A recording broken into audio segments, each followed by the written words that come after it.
கருவில் என்ன சுமந்தத பார்த்தா அம்மானே சொல்லுவே படுமா. கருவில் என்ன சுமந்தத பார்த்தா அம்மானே சொல்லுவே. என்னை கெஞ்சுவதும் கொஞ்சுவதும் பார்த்தா உம்மை அப்பாரு சொல்லுவே. என்னை கெஞ்சுவதும் கொஞ்சுவதும் பார்த்தா உம்மை அப்பானே சொல்லுவே. உம்மை அப்பான்னு கூப்பிடுவே, உம்மை அம்மானு கூப்பிடுவே. உம்மை அப்பான்னு கூப்பிடுவே, உம்மை அம்மானு கூப்பிடுவே.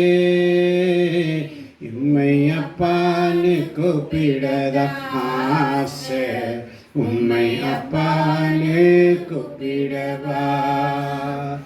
உம்மை அம்மான்னு கூப்பிடத ஆசை, உம்மை அம்மான்னு கூப்பிடவா. அல்லேலூயா.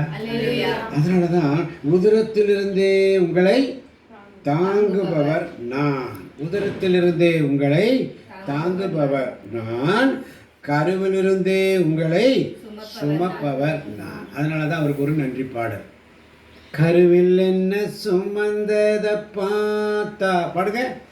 கருவில் என்ன சுமந்தத பார்த்தா அம்மானே சொல்லுவே. தோளில் என்ன சுமந்தத பார்த்தா அப்பானே சொல்லுவே. என்னை கெஞ்சுவதும் கொஞ்சுவதும் பார்த்தா உம்மை அப்பானே சொல்லுவே. அப்பா பார்த்து பாடுங்களேன். அப்பா இது ஒரு அடையாளம். இது சிலை வழிபாடுன்னு சொல்லி உங்களை தப்பாக சொல்லி கொடுப்பாங்க. இப்போ நம்ம வீட்டில் நம்ம அப்பாவுடைய ஃபோட்டோ வச்சுருக்கிறோம். நம்ம அப்பா எப்படி இருக்கிறாருன்னு நமக்கு தெரியுமா? தெரியாது. நம்ம அம்மா சொல்லி தான் நமக்கு தெரியும் நம்ம அம்மா உங்கள் அப்பா எப்படி இருக்காருன்னு. உண்மையா இல்லையா? உண்மையா இல்லையா? உங்கள் அப்பா இவர் தான் சொல்லி உங்கள் அம்மா சொல்லணும். அப்போ தான் இவர் தான் உங்கள் அப்பான்னு. அவங்க அம்மா சொல்லன்னா தெரியாது இல்லையா?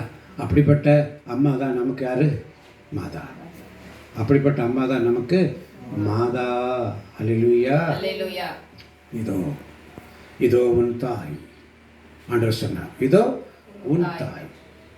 கல்வாரி மலையில் சொல்கிறார், இதோ உன் தாய். அவ்வளோதான்.